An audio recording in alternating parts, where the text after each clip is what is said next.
Hello বন্ধুরা, good afternoon. আজকের রান্নাটা ছিল লাউ পাতার দিয়ে রুই মাছ। তো সব মশলা মাখিয়ে আমি মাছটা লাউ পাতার মাঝখানে দিয়ে চারপাশ মুড়ে ভালো করে নিলাম।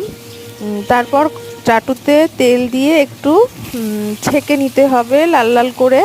তো সেটা আমি সব মাছগুলো দিয়ে ভালো করে হাত দিয়ে চেপে দিলাম। দিয়ে এবার আমি ওটা অল্প আঁচে বসিয়ে দিলাম। দেখো বন্ধুরা কেমন সুন্দর হয়ে গেছে দেখতে। লাল লাল করে ভেজে নিতে হবে দু পিঠ। আর এটা হচ্ছে আরেকটা রেসিপি, সেম প্রসেসই। এটা আমি কলা পাতায় দিয়ে বসিয়েছি, মাছ আলু সব মশলা একই দিয়ে। তো কেমন লাগলো বন্ধুরা তোমরা কমেন্ট করে জানিও। টাটা।